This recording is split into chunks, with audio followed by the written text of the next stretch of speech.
Saludos a todo el mundo. Bueno, tenemos la oportunidad de conversar con Óscar Maragaña, un sagrado viajero tebano, respecto a unas circunstancias que suelen ser habituales respecto a la historia y el presente, como son las conmemoraciones de ciertas efemérides, en este caso centenarios, indistintamente de Italia, con la marcha sobre Roma, que de la que se cumplen 100 años exactamente.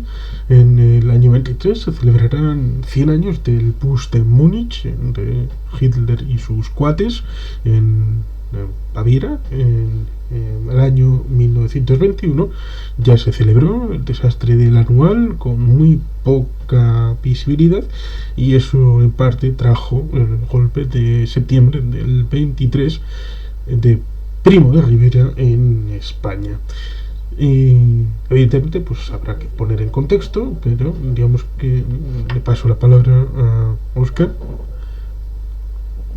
Hola Juan Carlos, un placer estar nuevamente contigo. ¿Y qué te puedo decir? Siempre es un gusto colaborar. Hablando de este tema, eh, me gustaría primero referirme a cómo se encontraba el mundo en esos años, en una pequeña contextualización. Es un mundo de posguerra. Ha finalizado la Primera Guerra Mundial, eh, con una Europa y unas economías coloniales profundamente dañadas y disociadas debido a años de bloqueo marítimo, a años de tráfico por convoyes, eh, de años de guerra y de gasto incesante por parte del Estado en el aparataje militar, como nunca se había visto antes. Eh, Alemania, por una parte, derrotado en la Gran Guerra, se estaba intentando concentrar en la reconstrucción de su aparato productivo y tenía diferentes revoluciones internas. Habían intentado los comunistas hacer su propia revolución, los grupos de derecha estaban alzándose en el nacionalismo, mientras que por otra parte se veía muy perjudicada económicamente, económica y territorialmente, por el Tratado de Versalles, donde había perdido sectores importantes de su territorio y donde había sido condenado a pagar grandes indemnizaciones a los países tanto invadidos como derrotados. En ese sentido, Alemania vivía un proceso hiperinflacionario, por una parte, porque para intentar pagar estas deudas se había empezado a imprimir más dinero, y por otra parte había caído en cesación de pago de su deuda por la imposibilidad de contar con más recursos para poder cancelar. Por otra parte, el mundo acababa de vivir la gripe española, la cual había dejado bastante tocada también el sistema productivo de todo el mundo en general. Estos casos también afectan a uno de los vencidos, Italia, que a un vencedor había gastado cantidades de dinero increíbles y de recursos estado impresionante, y además perdió una cantidad tremenda de soldados, lo cual había mermado su capacidad productiva, y estaba en un declive profundo en lo económico, en el cual Mussolini va a tomar ventaja con esta gran marcha adelante. España, otro que había sido neutral durante la Gran Guerra, había visto su comercio, tanto dentro de España como con sus colonias, muy dañado durante toda la guerra, y en este momento pasa por una crisis económica profunda, y como tú dijiste, también había tenido el desastre anual en Marruecos, lo cual no solamente había afectado el sentimiento nacional, sino que también lo había afectado en su economía. Este es un poco el contexto del mundo. Podemos profundizar un poco acerca de ello y de cada aspecto. Por ejemplo, el Tratado de Versalles, que perjudicó mucho a Alemania y que pese a ser parte de los vencedores, a Italia no la benefició, ni en indemnizaciones ni en grandes territorios, lo cual a Italia lo tenía muy mal traer debido a que sus gastos de su Estado en el compromiso con los aliados había sido gigantesco, y principalmente en hombres. Italia tiene algunas de las derrotas más sonadas de la guerra debido a la mala utilización de sus fuerzas por parte de sus generales en terrenos muy difíciles, en los cuales Italia vivió una sangría de hombres, pensando que la Primera Guerra Mundial fue una guerra de sangrías constantes. O sea, los aliados, Alemania, todos vivieron una sangría bastante fuerte en el frente occidental, pero la utilización de los soldados italianos conllevó a una sangría mayor en términos demográficos, y eso afectó profundamente su tejido productivo. Bajo estos contextos se originan revoluciones de matriz nacionalista, en donde se ensalza el orgullo patrio, en donde se ensalza una cierta identidad ideológica, ¿ya? Es una creación ideológica, una identidad nacional, y estas ideas son tomadas por caudillos que intentan, con éxito y sin éxito, tomar el poder. Si quieres, primero vemos el caso italiano, que es, por así decirlo, el más exitoso y de más larga duración. Sí, pero sí, ciertamente antes, por completar ese contexto, resulta curioso.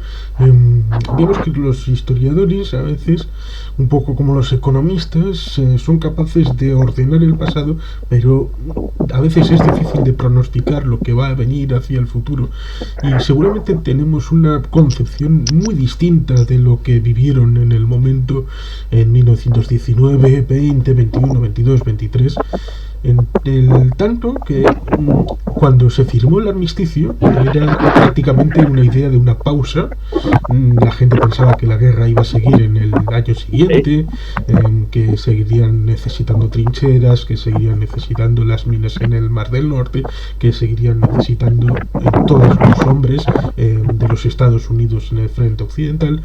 No preveyeron que la cosa iba a derrumbarse hasta el punto en el que lo hizo, pero siempre había esa cosa de puede que haya un resurgir de la guerra, por lo tanto era algo muy vidrioso, y más con ese componente extra de la gripe española, mal llamada, porque en realidad era una gripe china que prácticamente podía decirse que venía como la pandemia de la zona de Wuhan, pero como el único país que no tenía una censura tan estricta era España, ahí pudo salir parte de las noticias y ¿qué gripe? Pues la que hablan los españoles, con lo cual es la gripe de los españoles.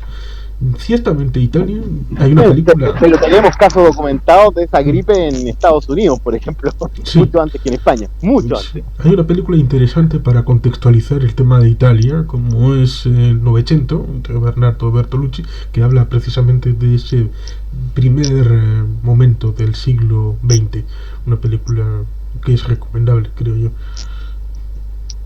En todo caso, me encanta el acápite que haces, porque sí, es cierto, totalmente cierto, y ese es el tema principal que muchas veces yo mismo le reclamo al determinismo histórico. Esta no es una línea que pueda funcionar sí o sí.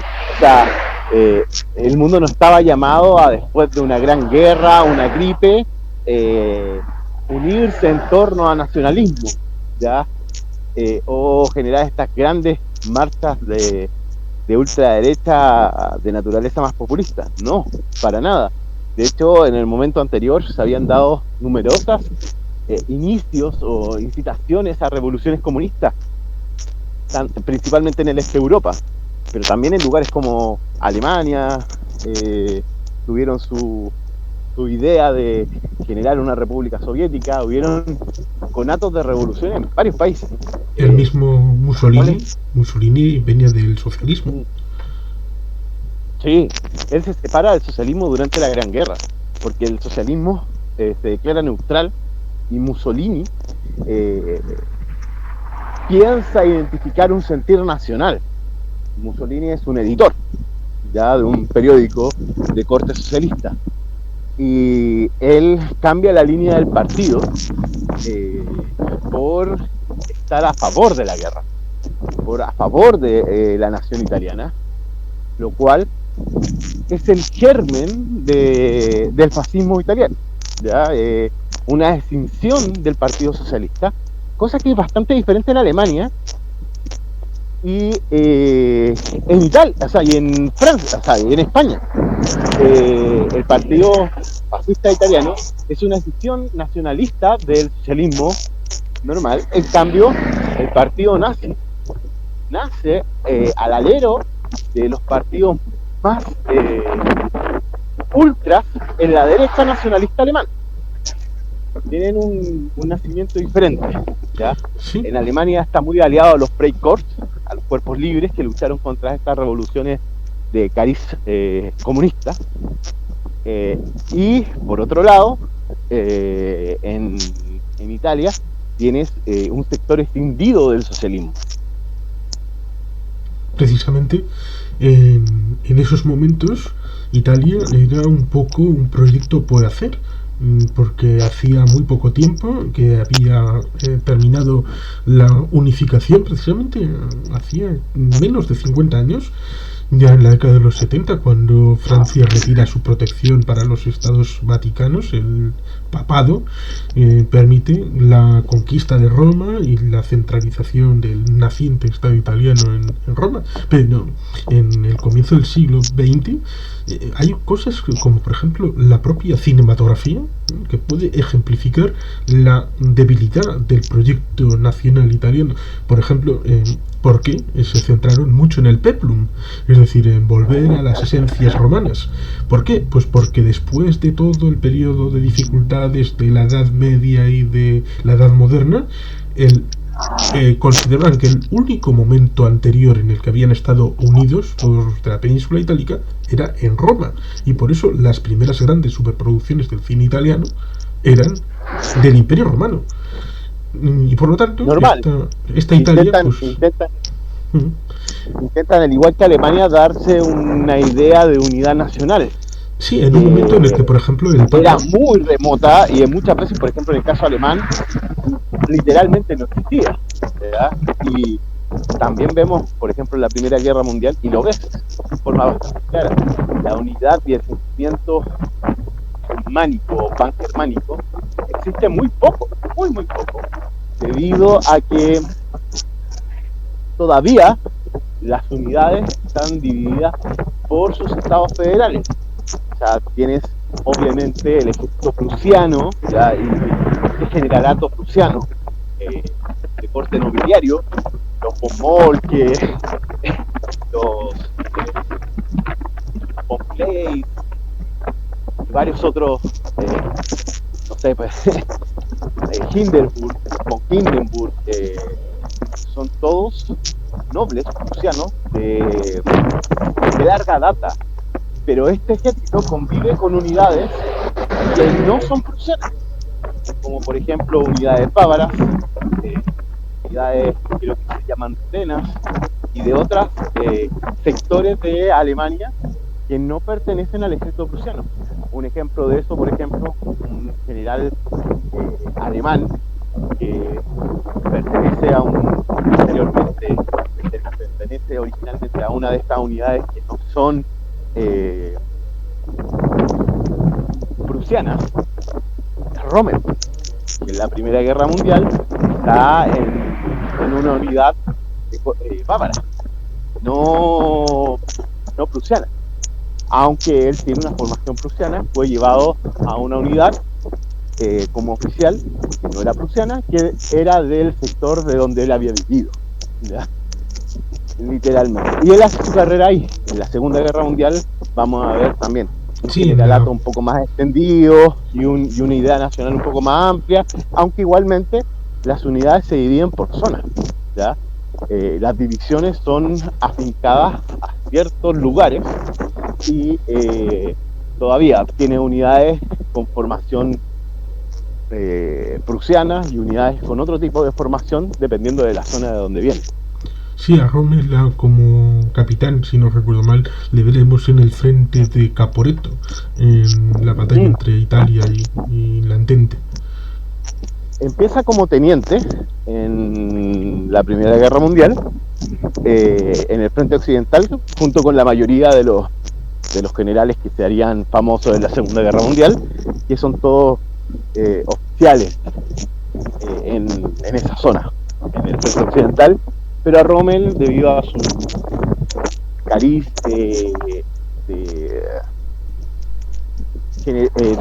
comandante de tropas de infantería un poco más libres, se les pone a organizar uno de los primeros Stormtroopers o tropas de asalto, que él lo hace de forma muy eficaz en una de las muchas victorias que consigue Alemania contra Italia, una de las muchas victorias que hacen desangrar al ejército italiano en forma brutal.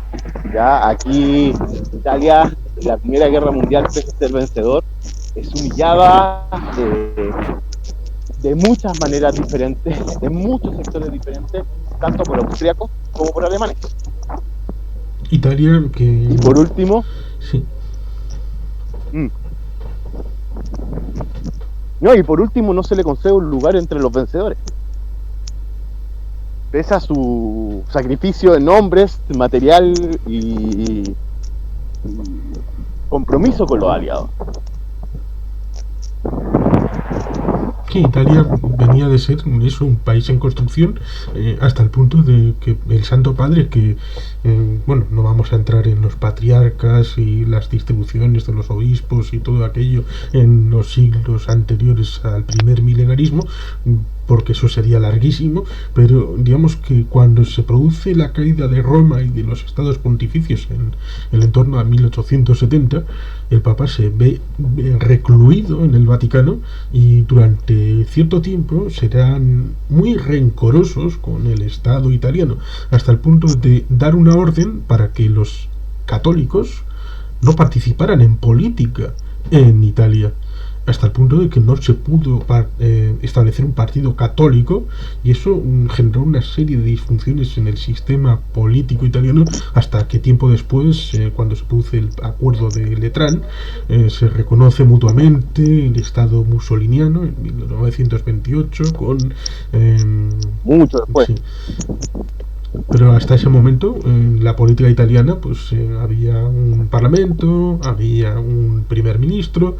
Durante la guerra, evidentemente, fue contestado, porque precisamente Italia estaba del lado de las potencias centrales formalmente, pero cuando se produce el inicio de la guerra en agosto del 14 dicen es que no estamos preparados, así que pasaron el tiempo estando más o menos neutrales y luego entran del lado de los británicos y los franceses, y por eso se producen esas batallas en los Alpes entre italianos y austrohúngaros y también alemanes, con lo cual ellos tienen debilidades internas que quieren superar con las promesas de territorios que a veces en aquellos momentos y también en otros se solapan, promesas que le dan a uno para que luego se la vuelvan a dar a otro, y con lo cual como no pensaban en el día después, bueno, pues ¿quién iba a pensar que íbamos a ganar la guerra y estos dos se iban a acabar por reclamarnos esto los dos a la vez? Tienes las dificultades respecto a el entorno de Trieste, bueno, entre que la posible naciente Yugoslavia, que si quiere la Dalmacia, que si los croatas, que si las islas del Dodecaneso, que si Grecia por un lado, que si los turcos, que si... Con lo cual, al final, Italia pues acabó muy desmejorada, acabó ganando más bien poco, y eso tuvo su impacto, aparte del demográfico, en la mentalidad del pueblo italiano, siendo moralmente quedaron como derrotados. O sea, literalmente Italia está dentro de los vencedores, pero haciendo un sacrificio en tropas increíble. El punto es que para ingleses, norteamericanos y franceses, el ejército italiano se había desempeñado mal y como aliado había desgastado muy poco a las potencias centrales, las cuales, pese a que Italia se desempeñó con harta sangría, pero más o menos bien, contra el ejército austrohúngaro, pero contra el ejército alemán no funcionó. El ejército alemán lo barrió. Cuando el ejército alemán quiso acabar el frente de Italia, en muy poco tiempo y con unidades muy reducidas, logró casi prácticamente terminar con Italia fuera de la guerra. Con muy poco lograron victoria apabullante. Y eso lo puso en una condición de aliado menor. ¿Ya? Y cuando llegó el momento de generar la paz y el supuesto botín o premio que había generado esta guerra, que había salido carísima, Italia no consigue nada. Literalmente no consigue prácticamente nada. Creo que un poco de la costa que después reclamaría Yugoslavia y poco más. De hecho, hasta la Segunda Guerra Mundial estaban peleando sectores cerca de Trieste y por ahí. Salió muy damnificada en lo económico. Parar uno de esos ejércitos gigantescos es carísimo. Y aparte en hombres. Por la mala utilización de los hombres por parte de los generales italianos, que ya para la Primera Guerra Mundial tenían tácticas de infantería que estaban obsoletas. Resulta sorprendente, sobre todo del lado de los británicos y los franceses, que se pasaron prácticamente toda la guerra en Salónica sin intervenir gran cosa. Esos mismos les acusan a los italianos de no hacer nada, lo cual es eso, alucinante, aunque es cierto que los italianos normalmente suelen derrochar medios de una manera bastante como si fueran nuevos ricos, dispusieran de todos los medios y no importara, siempre habría más, lo cual bueno, pues, conlleva resquemores, conlleva cabreos, sobre todo de la gente que acaba por ser la que marcha al frente. La carne de cañón se acaba por cabrear de los líderes de la república parlamentaria y acaban por culpar al sistema, que es lo que al final acabó socavando el régimen antes de la marcha sobre Roma. Sí, totalmente. Y según mi parecer, que se le diera por parte de los aliados occidentales como un aliado pequeño, cuando que su aporte había sido inclusive menor, cuando ellos habían puesto todo lo que tenían en el frente. Y la razón que no se notara tanto no es que ellos no cooperaran, no quisieran cooperar en la Gran Guerra, sino que literalmente el frente que ellos abrieron fue muy mal manejado. Esa es la razón principal por la cual después de las conversaciones de paz ellos obtienen un papel muy inferior, por ejemplo, al lado de Estados Unidos, que llegó al final de la guerra, que cuando llegó al final de la guerra llevó un ejército desarmado a Francia, que fue armado por los franceses, pero que había sido muy importante en lo económico para los aliados, tanto para Inglaterra como para Francia.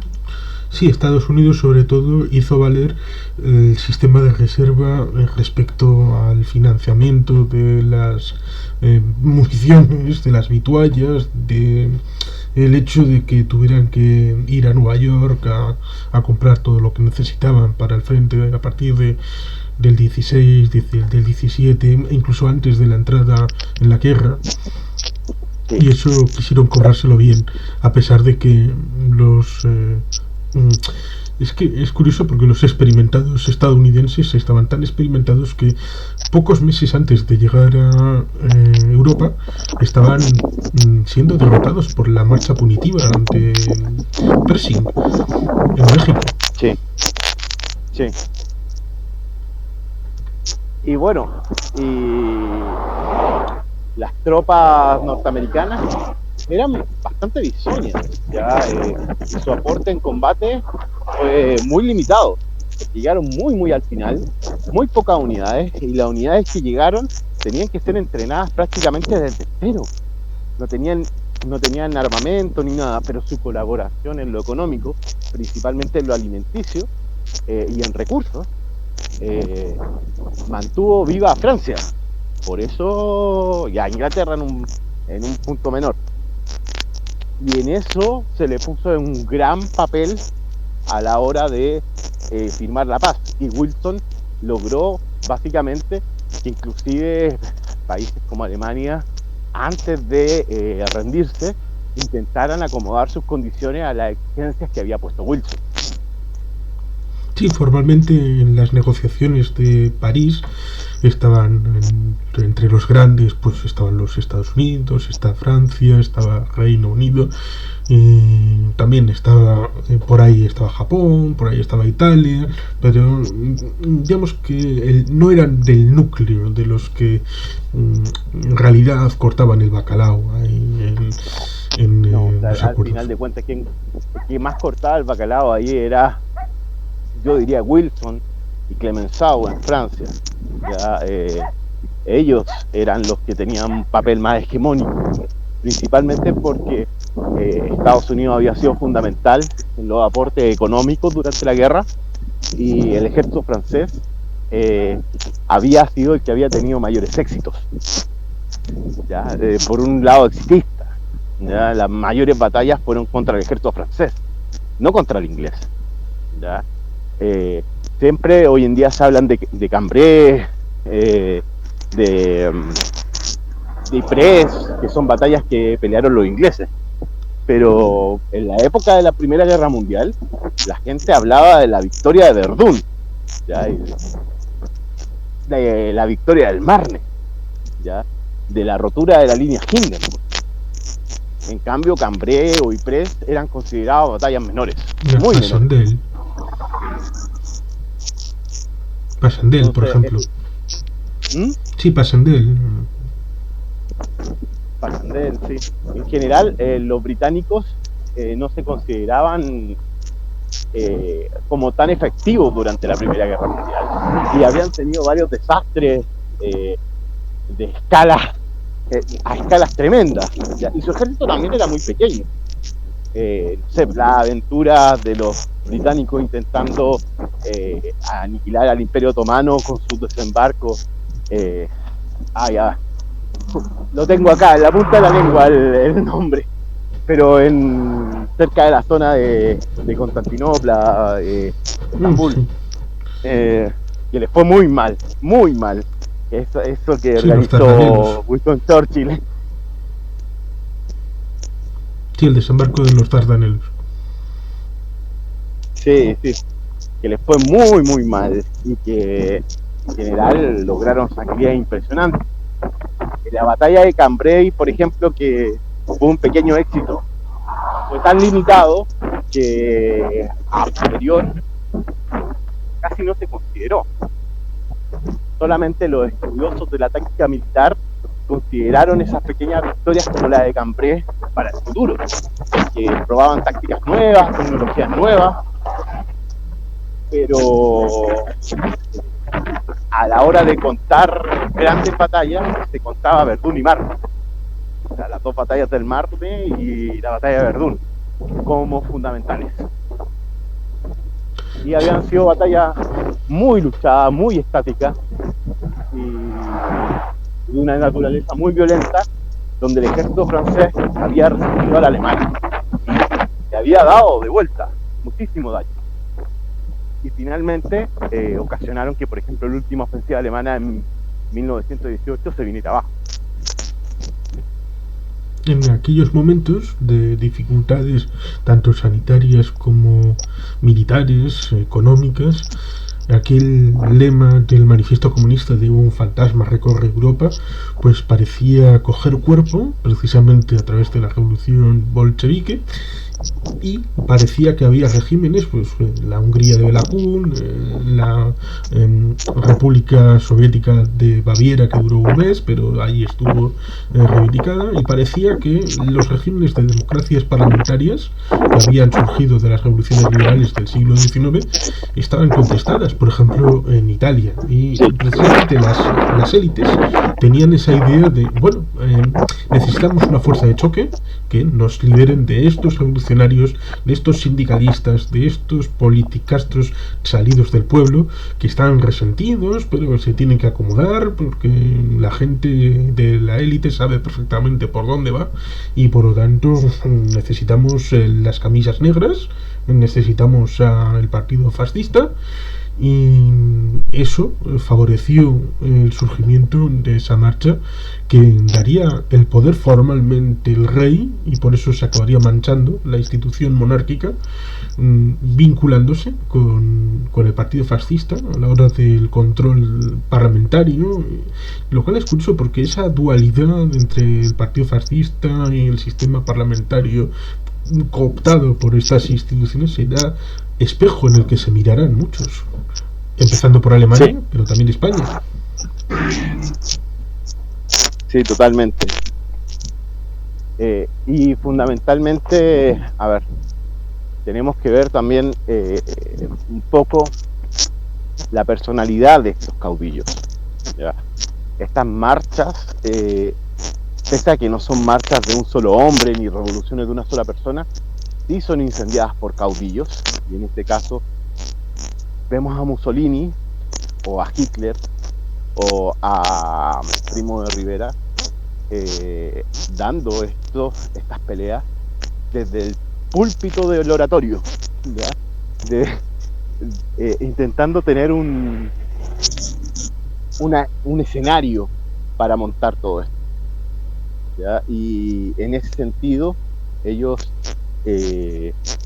empiezan a aprovechar las primeras formas de difusión masiva que empiezan a llegar a la gente, no solamente escritas, sino también orales. ¿Ya? Bueno, para la marcha de Mussolini no, pero Mussolini es del tipo de dictadores que da discursos a amplios números de personas en espacios abiertos en Italia. Sí, Hitler, Mussolini Hitler va donde se pensaba. va a discutir política, la cervecería. Sí, Mussolini pensaba en los medios de comunicación y las formas de comunicarse con los italianos. Por ejemplo, en las versiones dobladas de las películas, en muchas películas venían de Hollywood ya, eran en inglés evidentemente, pero él no las quería poner en las pantallas de cine con subtítulos. No, él lo que quería era poder doblarlas al italiano para poder controlar los mensajes que se quisieran enviar desde las películas. Con lo cual, con este pensamiento ya estaba introduciéndose en cosas aparentemente asépticas, pero que tenían calado en una población que no es como ahora, que tenemos redes sociales, internet, y que podemos distinguir un montón de canales para informarnos o para entretenernos. En aquel momento el cine era un entretenimiento popular, asequible, no como el teatro, que era más difícil para las clases populares, y por lo tanto controlar ese mensaje era algo importante, y el primero que tiene en cuenta este elemento parece que fue Mussolini, hasta el punto de que desde Alemania Hitler era un admirador rendido de este proceso italiano del fascismo. Absolutamente, absolutamente. Y literalmente admiraba, pero un montón a Mussolini. Y es normal, porque él, en esta provocación a la ciudadanía, era un orador muy hábil, muy, muy hábil. Ya hoy en día podemos juzgar lo que él dice de forma casi nefasta, pero para la época lo que él hacía era básicamente un show que hoy podríamos decir como un show de rock casi, donde la gente enfervorizada acudía a sus discursos incendiarios, donde veían reflejada su realidad simplificada, y donde todos pensaban que esta persona tenía una idea que era capaz de agruparlos a todos. Quiero que nos pongamos en esa situación, que veamos eso. Mussolini, a través de simplificaciones, en un mundo donde las redes sociales no existen, en un mundo donde la comunicación está en pañales, él daba respuestas simples que podía entender toda la gente a los problemas que vivían diariamente. Y la gente sentía que este líder los entendía y que le iba a generar las soluciones necesarias. Sí, el tema Esa es una de las razones por las que Mussolini logra tan gran apoyo, ¿ya? Sí, el tema de la economía es un tema importante y la memoria colectiva opera para tiempos después. El ejemplo prototípico es el tema de la hiperinflación, que los alemanes en la crisis del 2008 y siguientes, Angela Merkel tenía muy claro que tenía que controlarlo y por eso aplicó el tema de la austeridad en Europa, que no quería que volvieran a pasar los sucesos de los años 20 y 30, que fueron un poco en bucle, porque tenemos esa circunstancia en Alemania de que pierden la guerra, evidentemente. Les imponen el Tratado de Versalles draconiano, teniendo que hacer unos pagos enormes de dinero, teniendo que reducir su ejército de manera brutal, teniendo que entregar locomotoras, barcos, incluso a España, que era neutral, pues le tocó alguna parte del botín, aunque solamente fuera por estar por allí. Y Alemania, por lo tanto, tuvo una economía deprimida, destruida, que permitió el surgimiento de tensiones y de extremismos. Claro, ahí está el asunto de que Francia, sobre todo, y también ayuda de Bélgica, toman la cuenca del Ruhr, la cuenca minera, para servirse, porque Alemania formalmente dice que no puede pagar.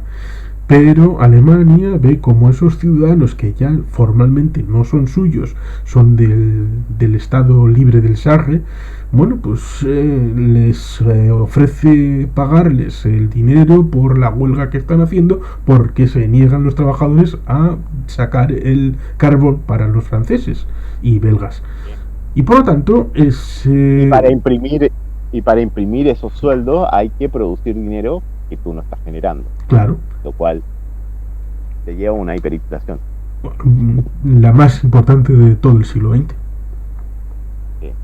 La imagen gráfica.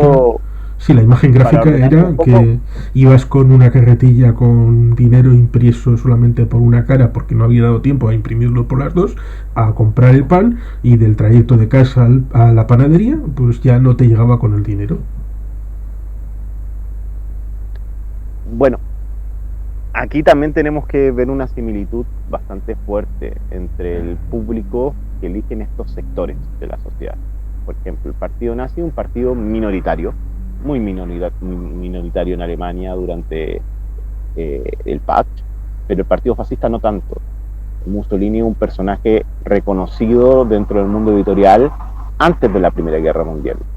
Y cuando termina la Primera Guerra Mundial, él incendia a estos ex soldados y obreros que siguen manteniendo las cargas laborales de la época de la guerra con sueldos miserables, y a los ex soldados que han sido muy maltratados y que no han sacado nada de la guerra. Él los incendia con un relato nacionalista.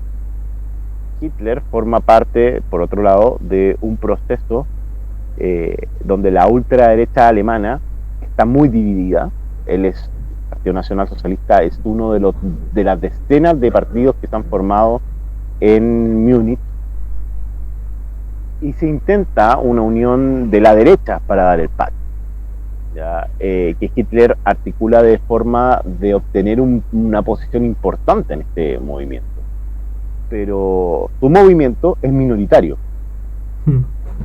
Sí, esto articula de forma violenta, en todo caso. Hitler literalmente lo llega a amenazar. Sí, en parte lo incluiste en uno de los vídeos respecto a la falsedad de la puñalada en la espalda, en tanto en cuanto los socialdemócratas habían ganado las elecciones en 1912 y eran el partido mayoritario en el Reichstag, pero les dejaron un poco al lado y bueno, en 1914 aprueban todos los paquetes de bonos para la guerra y hasta el año 17 no tienen una importancia porque el pueblo es en el año 17 cuando empieza a ver las estrecheces de la guerra, y entonces es cuando hay un conato de revuelta que lo aplastan Ludendorff y Hindenburg, que formalmente, a pesar de que el canciller es Holwell Bentham, bueno, pues ahí está en el mando verdadero Ludendorff y Hindenburg, que podían haber dado un golpe, haberse puesto como dictadores, pero formalmente quisieron seguir manteniendo la apariencia democrática de Alemania, que les vino muy bien precisamente en el año 18, cuando ya vieron el asunto de la pérdida, de la derrota, incluso de la posibilidad de tener que combatir dentro de Alemania, que dejaron la pelota para los políticos. Dijeron, bueno, ya, pues que gobiernen los socialdemócratas, entran los socialdemócratas, firman la rendición y ellos son los culpables, ¿no? Ellos son los que... Como expliqué muy, muy bien en mi video, citando a Sebastián Stan, que trata este tema en forma maravillosa, es Ludendorff el que prácticamente, al ser el jefe de Estado Mayor General del ejército alemán, el que dirige el Estado alemán durante sus últimos años. Y él, al ver que la guerra es insostenible, y como tú bien dices, ante una catástrofe económica y alimenticia, ante la posibilidad de tener que luchar en la propia Alemania, él ve como única salida posible acceder a las condiciones de Wilson para evitar que el ejército alemán sea despedazado y quede reducido a la inexistencia, y que Alemania permanezca. Para eso, ceder y entregarle el poder a los socialdemócratas y terminar con el emperador alemán, con el Kaiser, era un costo menor, un costo asumible. Lo que ellos no querían asumir era que el ejército alemán desapareciera, era que Alemania dejara de existir. Ante eso, ellos ceden el poder a los socialdemócratas, que están muy proclives a hacer la paz, y el Kaiser es obligado a abandonar el gobierno alemán, junto con buena parte de la nobleza. Veamos que hay príncipes alemanes en el ejército alemán que tienen que abandonar Alemania, y que se van todos refugiados a países como Holanda. Eso genera después el mito de la puñalada por la espalda, que el mismo Ludendorff, en estas grandes alianzas de la ultraderecha en Baviera, es de los que publicita: nosotros nunca perdimos, nosotros nunca fuimos derrotados, jamás fuimos derrotados en combate, el ejército alemán estaba en condiciones de seguir luchando, fuimos traicionados por el frente interno, por la hambruna interna, por los débiles socialdemócratas que querían la paz y que vendieron al Kaiser, mientras que Hindenburg se le podría, durante todos sus años de gobierno, vender como una figura promonárquica. Sí, es cierto.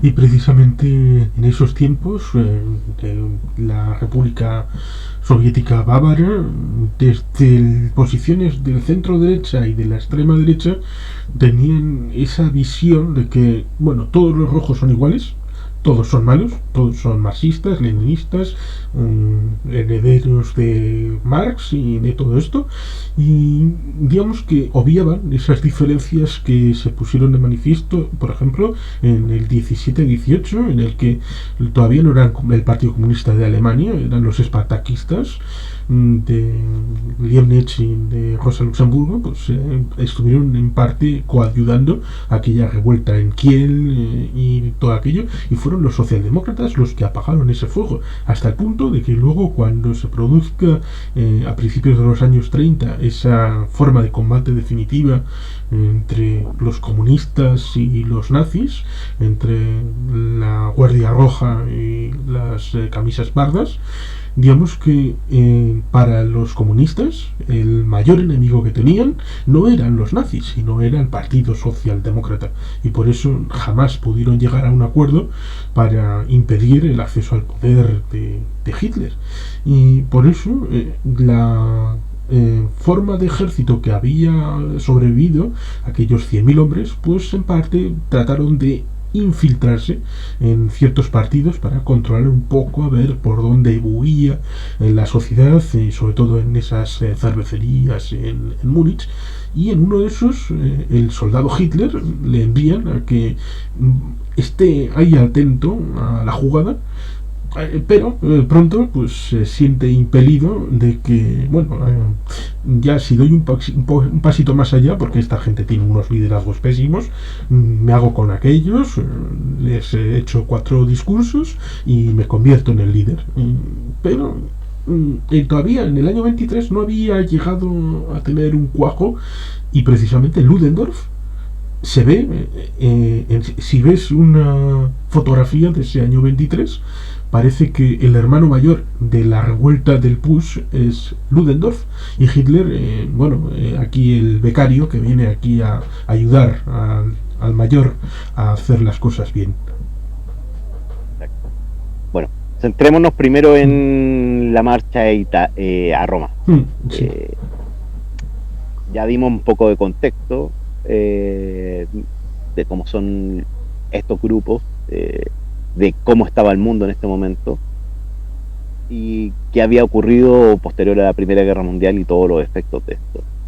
Bueno, la marcha a Roma es literalmente organizada primero desde el púlpito de Mussolini.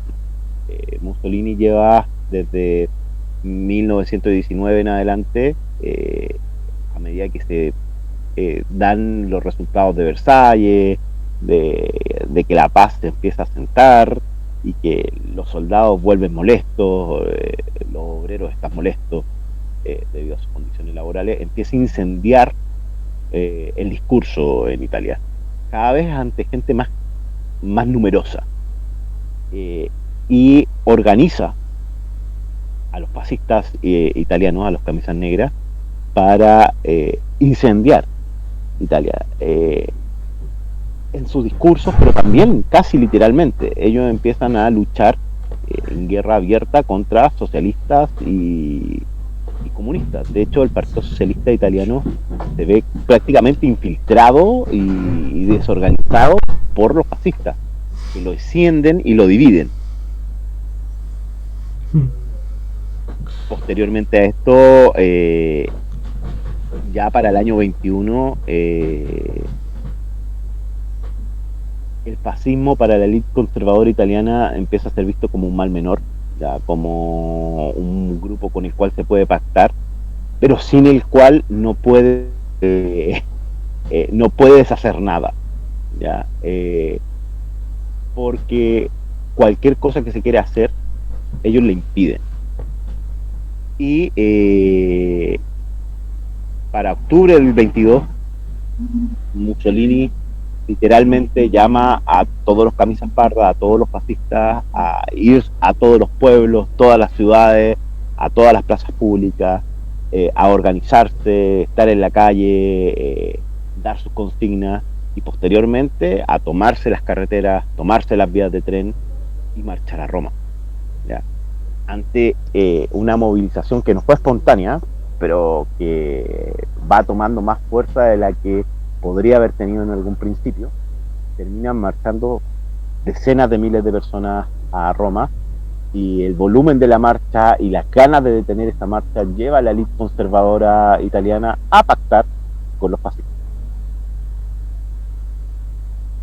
Y el rey Víctor Manuel, que representa a esa élite conservadora, lo ve como su única opción ante el mismo descalabro que estos grupos pueden originar, ¿ya? O por lo menos así no lo narran.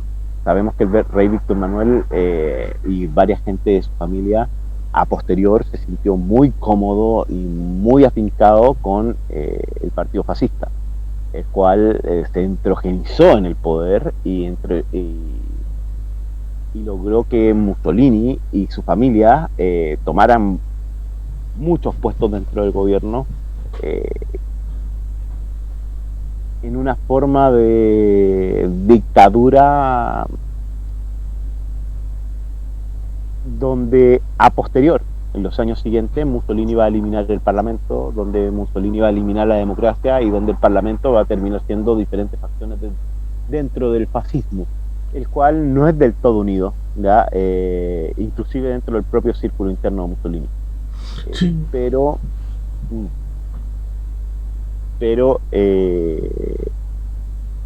el rey se ve bastante cómodo y la élite conservadora llega a establecerse muy cómodamente en alianza con los fascistas italianos. sí, la percepción política es muy importante, casi tanto como la propia realidad, hasta el punto de que en momentos como este se pone de relieve que hay capas sociales que creen que en momentos de dificultad se puede ceder ante determinados grupos de exaltados a los que se cree que luego van a poder apaciguar o que en principio tomándolos como un poco minoritarios en origen pueden luego ser controlados a la hora de que no vayan mucho más allá, porque al fin y al cabo se les ve un poco como advenedizos, gente que salvando alguna individualidad que pueda tener su peso previamente, como comentabas de Mussolini, pero digamos que son individualidades dentro de una pequeña masa que, bueno, pues en un momento pues se han exaltado por un tema puntual, con lo cual, bueno, pues cuando vieron la marcha de un montón de gente, pues pudieron pensar, bueno, pues mal menor, se les deja administrar un poco el gobierno, pero bueno, por encima estará el rey, siempre hay controles, y esto más o menos pues nos podrá molestar un poquito, pero bueno, pues es controlable. Y en sí, a ver, y estamos claros en esto, el fascismo italiano surge de una decisión del Partido Socialista, que ya está con muchos cargos dentro de la democracia italiana. Eh, por lo cual, y sus políticas no son diferentes a las que ya existían, económicamente hablando. Por lo cual, es más fácil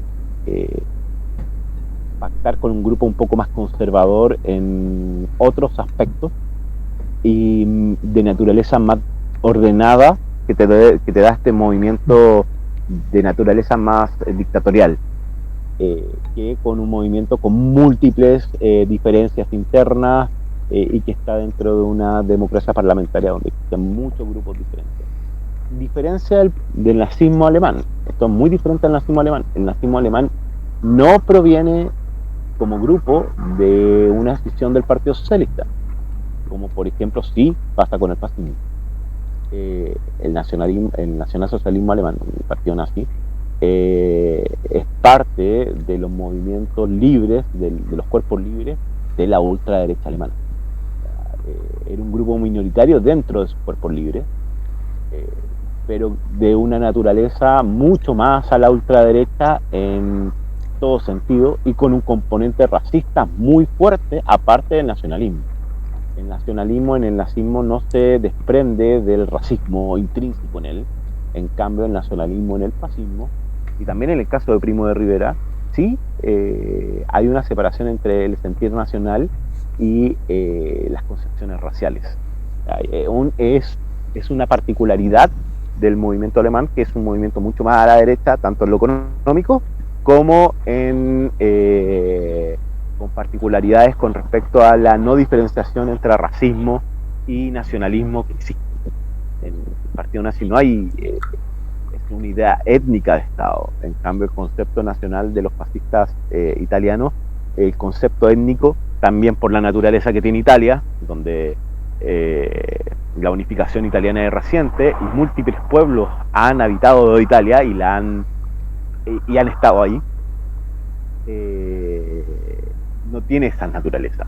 Lo mismo pasa en España, donde España, que había sido colonialmente más abierta, y hay muchos, pese que ya ha pasado más de un siglo desde el final de la colonia en América, hay muchos colonos que todavía habían nacido en lugares como Argentina o Perú y que habían vuelto a España, más recientemente en el caso cubano, donde muchos habían vuelto a España después de haber nacido en otros lugares del mundo y donde el componente étnico tampoco estaba tan presente. Es cierto que la diferencia importante del sustrato entre Italia y Alemania respecto a la forma en la que se construye en Italia, muy pensando en esa relación histórica del Imperio Romano, la geografía, los diferentes pueblos itálicos, y Alemania, pues esto lo vivió Hitler en Viena en su juventud, ese germen antijudío, ese germen germánico, ese germen de raza, de etnia, de unir a todos los alemanes en torno a un mismo estado, a todas las personas de habla alemana. Ese elemento ya había sido importante, no solamente en la parte económica, la Zollverein, en la unidad económica, sino también en la lucha. Podíamos personalizar en Metternich en una primera etapa como eje desde Austria y Bismarck desde Prusia en una segunda etapa en el siglo XIX, esa lucha entre Austria y Prusia para quién hacía esa unidad alemana, pero siempre desde conceptos distintos.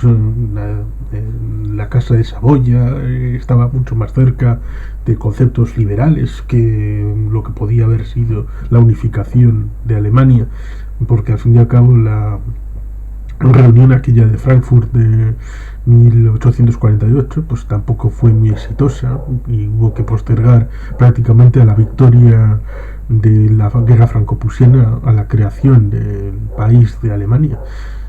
Con lo cual es cierto, hay sustratos distintos que operan después, evidentemente, de manera diferente en el PUS de Múnich del 23 que la relación de poder entre los partidos italianos en la marcha sobre Roma.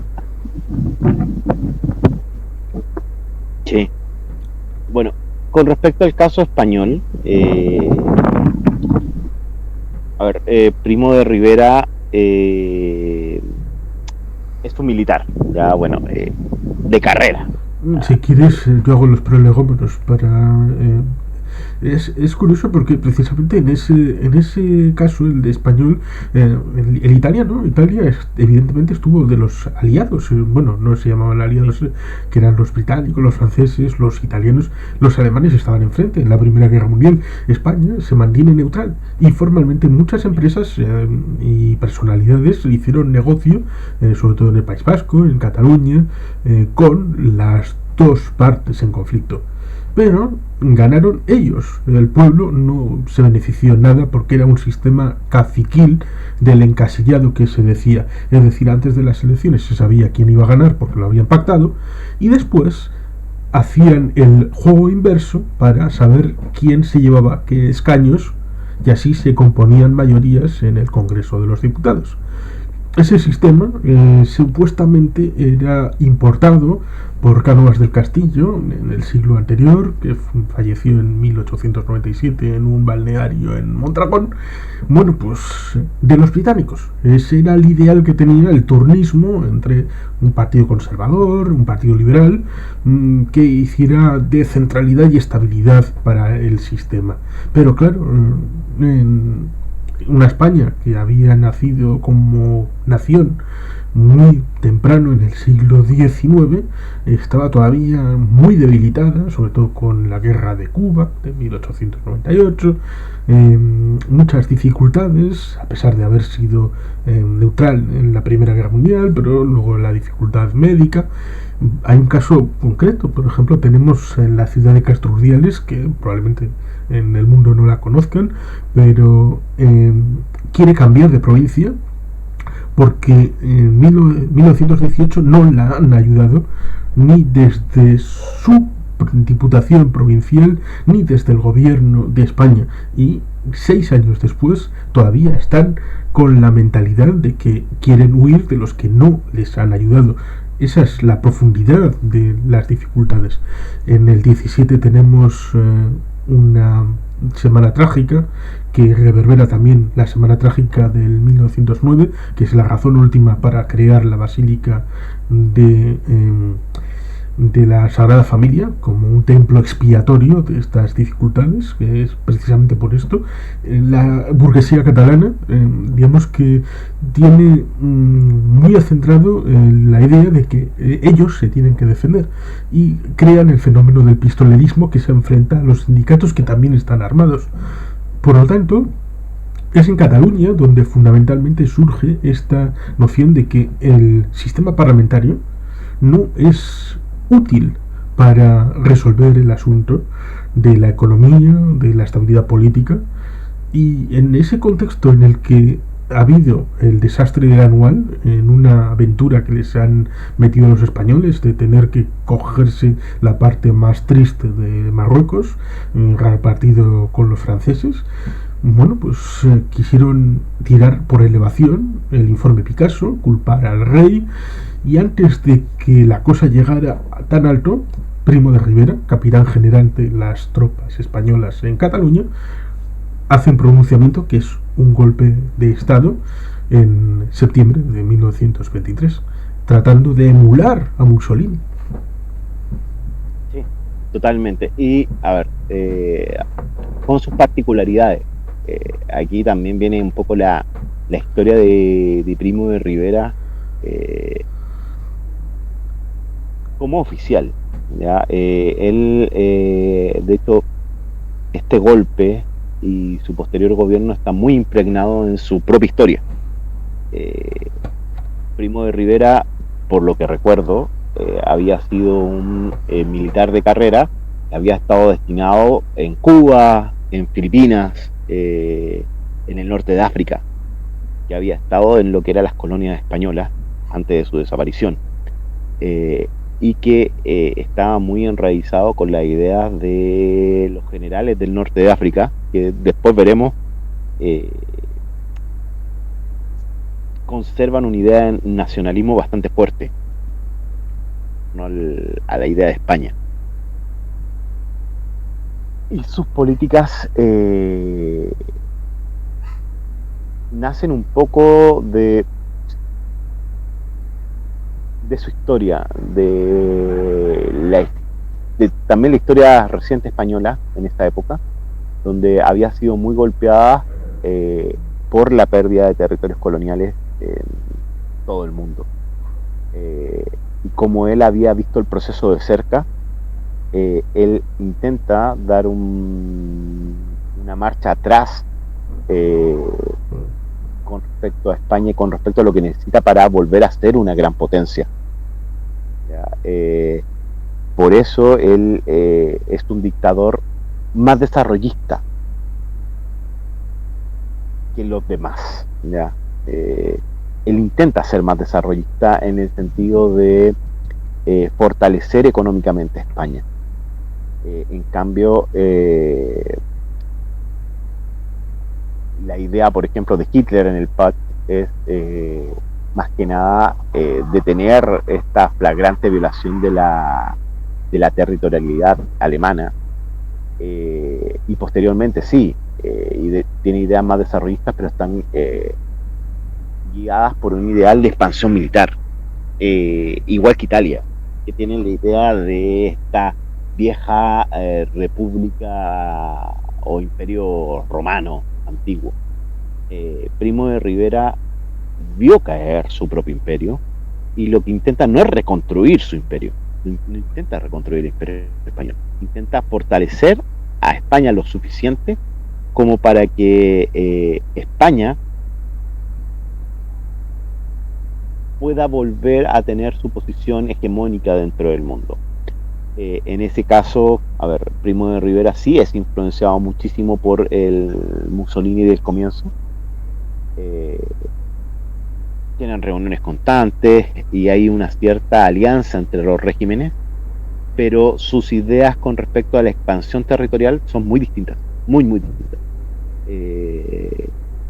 Primo de Rivera se concentra desde el primer momento en la propia Italia, o sea, en la propia España, y intenta mejorar, más que el ejército español, intenta mejorar su industria en forma bastante rápida. Y aquí hablamos de una, no sé si no estoy muy puesto con la historia española, pero creo que esta es una de las primeras intentos de industrialización planificada que vive España, y con prisas, ¿ya? Sí, básicamente el único elemento que interesa militarmente a Primo de Rivera será resolver lo producido por el desastre del Anual, tratar de retomar esa humillación producida por Abdelkrim en el Rif, y ahí se produce el momento en el que Abdelkrim, digamos que equivocadamente, táctica y estratégicamente equivocadamente, porque hasta ese momento solamente se había metido con los territorios que correspondían a España en el norte de África, ataca los territorios franceses del protectorado en Marruecos. Y en ese momento es donde aprovecha Primo de Rivera para decirle a los franceses que van a hacer una forma novedosa, que es el desembarco de Alhucemas, un desembarco aeronaval, bueno, predecesor en 20 años prácticamente del de Normandía, y del que tomarán buena nota los aliados, curiosamente, a pesar de que mucha gente los tenga como desconectados completamente. Pero más allá de eso, Primo de Rivera se centra en tratar de eliminar a los separatismos, tratar de reducir la influencia de las lenguas que no sean el castellano, pero a la par pues tratar de hacer obras hidráulicas, presas, carreteras, cosas que la burguesía, especialmente la de Cataluña, digamos que se sentirá bastante agradecida en ese elemento simbiótico. Bueno, ellos ocuparse un poco de la economía y Primo pues dar una cierta estabilidad, haciendo incluso su propio partido, la Unión Patriótica. Eso sí, Primo de Rivera, por lo que yo entiendo, se concentra mucho en lo estructural. Una constitución, ya, miles de kilómetros de vías férreas, miles de kilómetros de carretera, intentar subvencionar a la naciente industria en España en forma fuerte, reconstruir España económicamente como potencia, pero su intento tiene y su victoria tiene corto plazo, o sea, no dura demasiado, no es como Mussolini que logra estar 20 años en el poder. Primo de Rivera logra estar un sexenio, creo que son 6 años, y su revolución y dictadura cae, y él termina siendo exiliado, muriendo creo que en Francia. Sí, Primo de Rivera a principios del año 30, bueno, las relaciones entre el dictador y el rey no fueron tan placenteras como las del rey Víctor Manuel ni Mussolini, hasta el punto de que se han descubierto cartas en las que Primo de Rivera en ese enero de 1930 plantea que igual la mejor solución para España era quitar a ese Sosaines de rey y, bueno, plantear una república directamente. pero claro, evidentemente la cosa no estaba para esas alegrías y le obligaron a dimitir, lo cual es curioso, pero real. Y apartar a Primo para seguir un sistema más o menos parecido como fue la llamada dicta blanda del general Berenguer. Y luego llegó un almirante, el almirante Aznar, que es con lo que se enlaza con el advenimiento de la Segunda República Española. Y bueno, al final de cuentas, este proyecto a largo plazo de Primo de Rivera, donde se construía una constitución más autoritaria y donde se cambiaba de polo económico a España,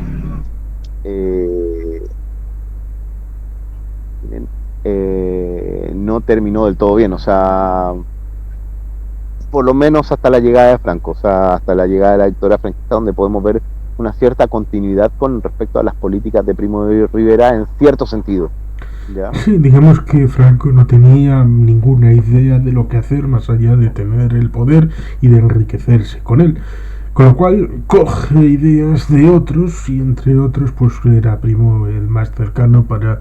bueno, en principio Primo de Rivera era un régimen más tradicional, de los tipos más del siglo XIX, de dictaduras paternalistas, regímenes del típico padre de familia severo que riñe a los hijos díscolos, pero les permite tener un cierto nivel de vida más o menos estable. Ese era por lo menos el ideal que en primer lugar tenían los burgueses, los capitalistas, los oligarcas en principio de Cataluña, que fueron los impulsores primeros de esta forma de golpe, pero también evidentemente los centrales, los burgueses de Madrid, pues también celebraron esta visión, a pesar de que en España es difícil contentar a muchos durante mucho tiempo.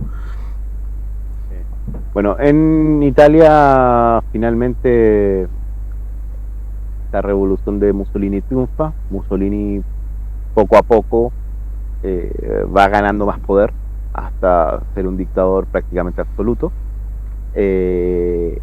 Y debido a sus ganas de sentarse dentro del club más selecto de potencias mundiales, en la cual la economía italiana no da, termina metiendo a su país en un berenjenal que le va a costar tanto la independencia de su país, porque termina siendo un estado casi vasallo de Alemania, como su propia vida. Ya termina muy mal, pero su gobierno es, por así decirlo, exitoso en el tiempo, porque dura mucho tiempo. En cambio, por ejemplo, el putsch nazi no funciona, fracasa estrepitosamente. Sí, porque formalmente el putsch, la idea no era tomar ellos el poder, sino como era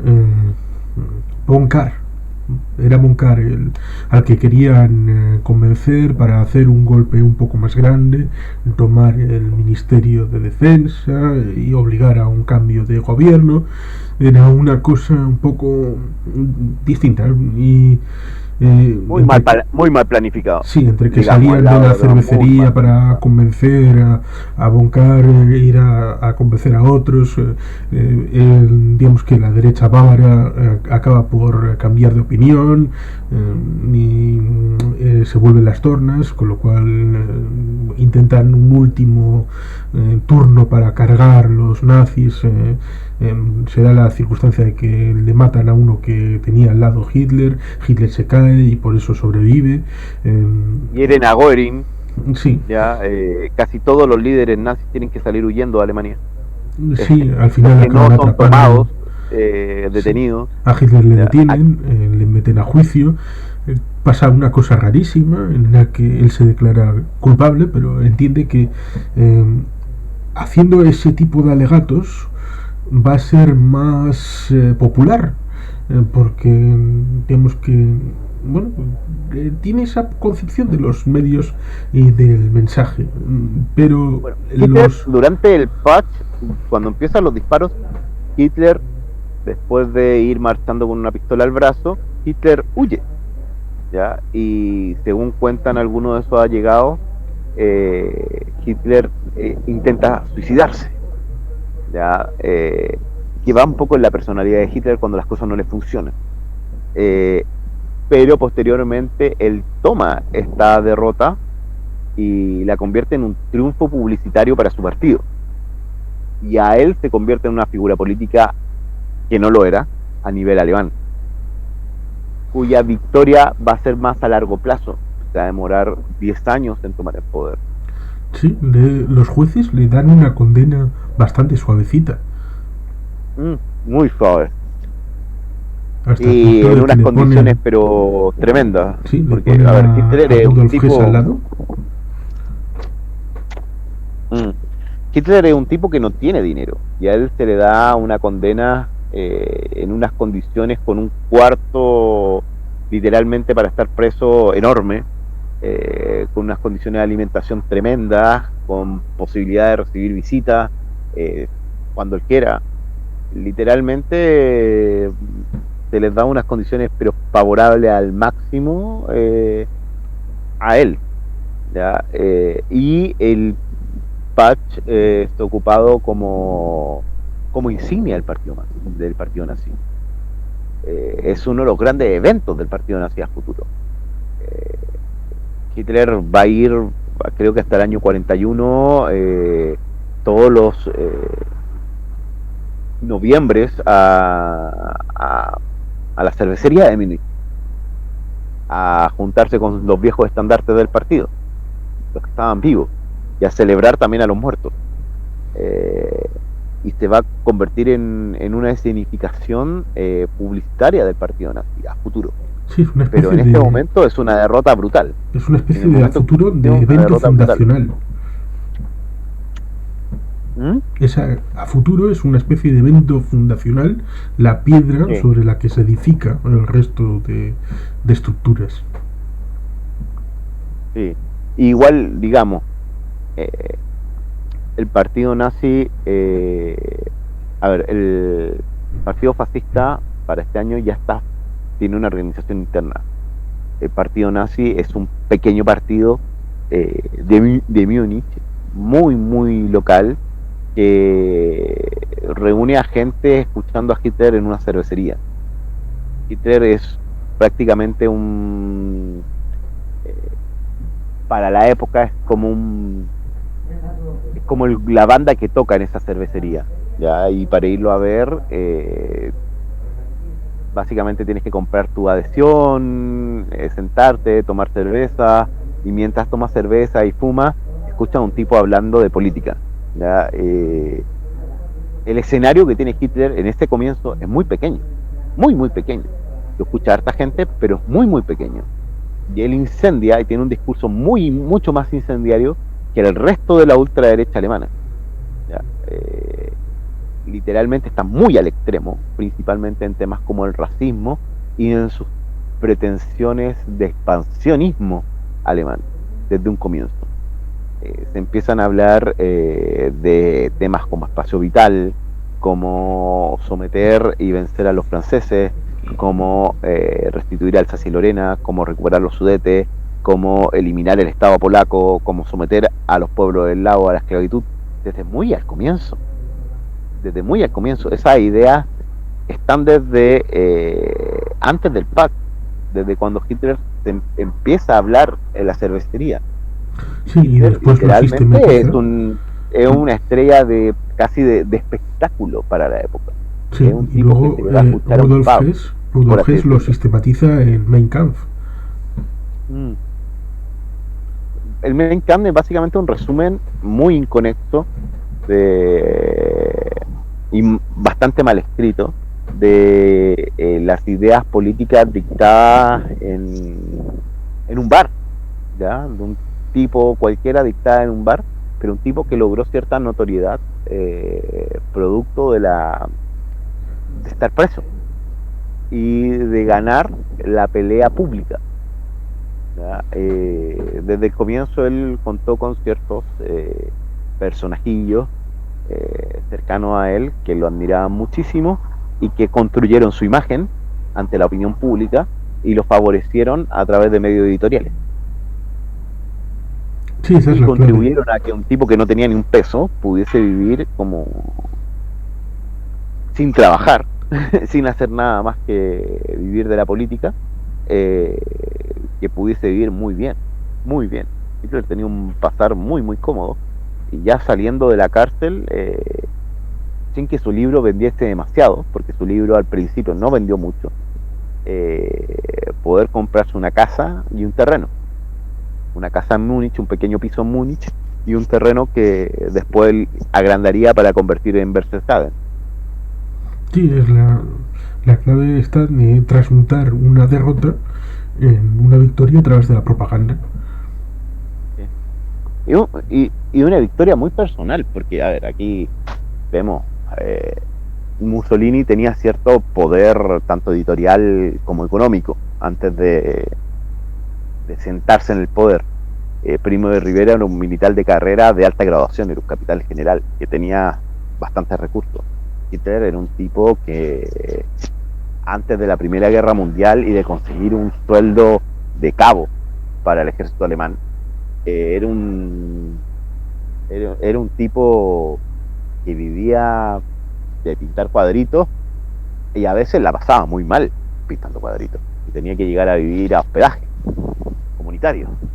Eh, no estaba en buena situación económica y él, la cárcel, lo pone en una situación de privilegio enorme debido a que cuenta con la posibilidad de contar su historia y de ser escuchado e incendiar el nacionalismo alemán eh, a través de la derrota y de la construcción de mitos bastante alejados de la realidad, ¿ya? Y de hacer una identificación del nacionalismo con un racismo preexistente dentro de Alemania, que le generó mucho más popularidad, que en sí ya para esa época era muy mal mirado el racismo de la forma en que lo veía Hitler, porque significaba odiar a casi todo el mundo. En cambio, ese discurso no es tomado ni por Primo de Rivera ni por Mussolini, por lo menos Mussolini en un inicio. Después, muchos años después, teniendo que ceder toda su autonomía a Hitler durante la Segunda Guerra Mundial, termina tomando posiciones étnicas y racistas bastante similares al nazismo, pero no en un primer momento. Eh, También el fascismo y Primo de Rivera tienden a enfocarse solamente en el desarrollo de sus propios países. En cambio, Alemania, el desarrollo que ellos generan, está siempre enfocado en la futura ampliación del ejército y la conquista militar, que necesariamente debe de venir de esta ampliación militar, porque si no, económicamente no es sustentable.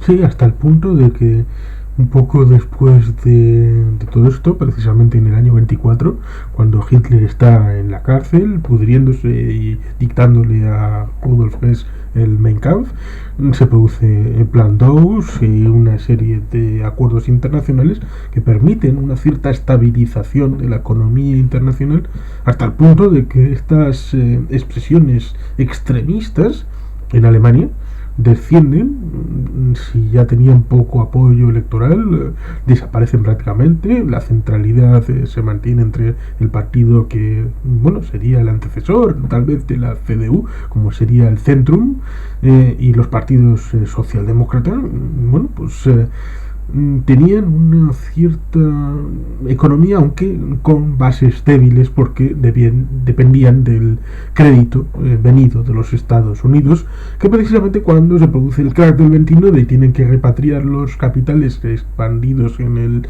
mundo, se ven con una mano delante y otra atrás, y es entonces cuando vuelve Hitler y pues se pone en la centralidad, y es donde retoma el hilo con todo ese bagaje que ha aprendido durante 6 años en propaganda, en construcción del mito, con los amigos que le han hecho un traje a la medida para esa crisis, ¿no?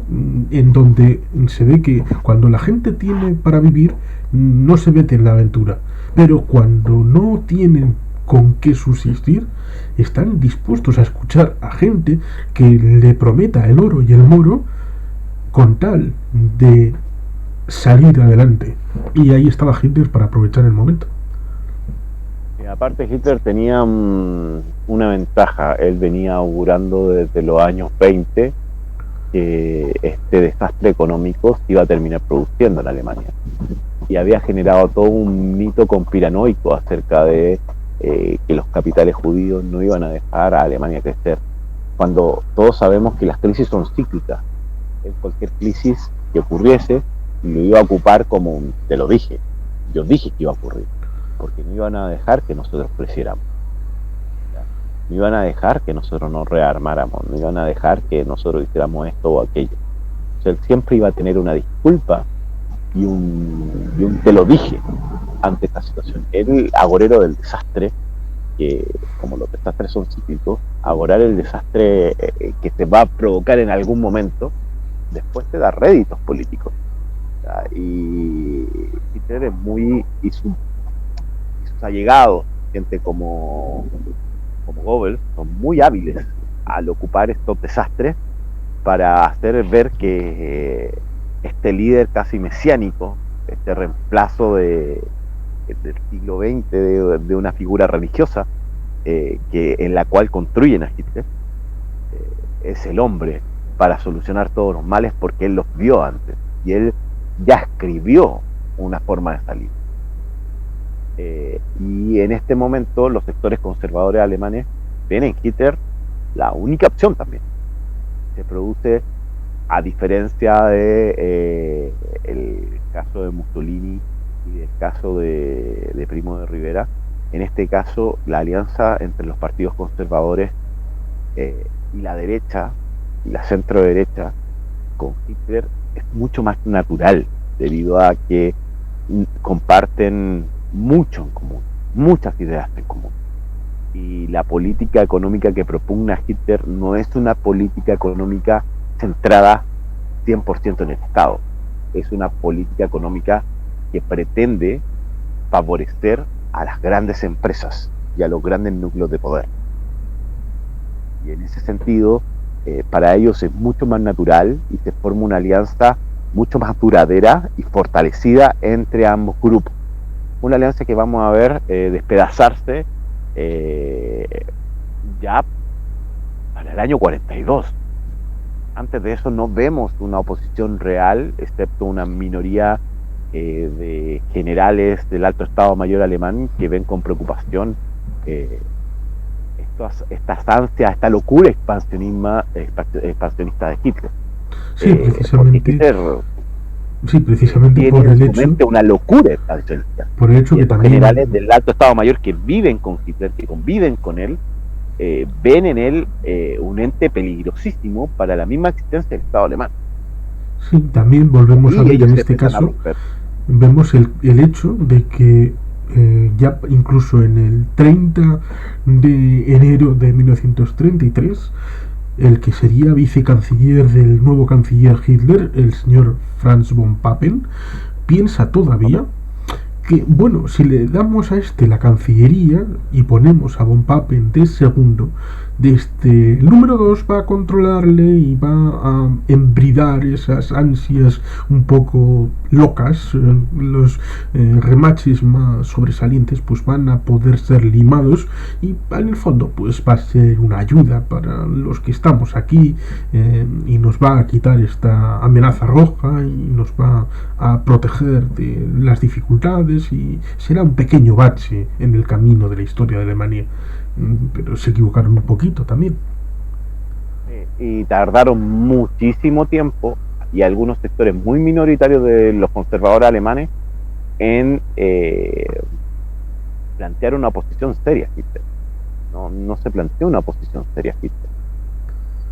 Sí, es algo que Y precisamente... es muy minoritaria, muy del grupo cercano. En el caso de Que España, estaban en el Estado Mayor. en el caso de España pasó algo bastante curioso. Por ejemplo, en el ámbito sindical, la CNT, el sindicato más anarquista, era el predominante antes del golpe de Primo de Rivera. Hasta el punto de que la Unión General de Trabajadores, la UGT, cercana al Partido Socialista, colaboró con el régimen dictatorial de Primo de Rivera para acabar saliendo en el 30-31 como el primer sindicato de España. Francisco Largo Caballero, el llamado Lenin español, colaboró en las instituciones, en el Consejo de Estado, como miembro en el ámbito de Primo de Rivera, para de esa manera tratar de apoyarse en el régimen y salir como un partido que no había sido antes. En la primera incursión como un diputado del fundador del Partido Socialista Obrero Español, Pablo Iglesias, fue en la década de los 10, es decir, en la década inmediatamente anterior. Hasta entonces el Partido Socialista, que nace a finales del siglo XIX, no había tenido una participación parlamentaria. Y es esa participación, de alguna manera, en la dictadura lo que le convierte en un partido importante para el periodo de la Segunda República. Lo cual es eso, es curioso, que cierta izquierda participara de estas movidas de la derecha apoyada en lo militar, cuando en otros países no habría sucedido. Digamos que estos protofascismos, principalmente el de Mussolini y el de Primo de Rivera, son extinciones del socialismo, por así decirlo. Económicamente y en muchos sentidos en el sitio desarrollista están muy ligadas al socialismo en sí. No así el partido nazi. O sea, el partido nazi es otra historia. El partido nazi viene del Freikorps, que está mucho más cercano al conservadurismo alemán, a ideas, por ejemplo, wagnerianas o de Bismarck, se interpretan en esto, interpretan en el nacionalismo alemán más conservador, pero son una visión extrema de ese nacionalismo conservador. En sus políticas económicas hay cierto sector del partido nazi que siempre tuvo una tendencia más de izquierda en lo económico, pero no el sector de Hitler. El sector de Hitler no era así. Hitler no dictaba esta idea más de igualdad social. Creo que el componente étnico y el racismo intrínseco y este cierto exitismo que existía en la Alemania nazi con respecto a la raza, de que tú eras mejor y te iba mejor porque tu raza era más pura, por así decirlo, conllevaba una idea de individualismo que en el resto de los fascismos no estaba tan presente. El resto de los fascismos tenía un colectivismo nacional, representaba una idea de colectivismo más nacional. En cambio, en el nazismo, el individuo y el exitismo de este individuo estaba muy ligado a sus propias habilidades y a las concepciones y sueños raciales que ellos tenían. Y uno lo ve con respecto, por ejemplo, a los diferentes galardones que se otorgan entre ellos. Ya, el partido nazi, bueno, el fascismo italiano igual, pero el partido nazi inventa una cantidad de galardones para todo en la vida. Ya, donde los exitosos, los diferentes, son premiados como si fueran héroes. Son elevados al lugar de imagen nacional, de lo máximo, donde la figura es ensalzada de una forma tremenda. No es que Mussolini no lo haya hecho posteriormente, ya no es que Primo de Rivera mucho menos, pero no es que Mussolini no lo haya hecho, por ejemplo, el fascismo italiano fue degenerando hacia eso, pero en un comienzo tenía una idea mucho más colectiva en lo económico, pese a que había un autoritarismo brutal. Ya, y una alianza profunda con los partidos conservadores de sus propios países, las cuales les permitieron gobernar. Ya, literalmente lo vieron como el mal menor.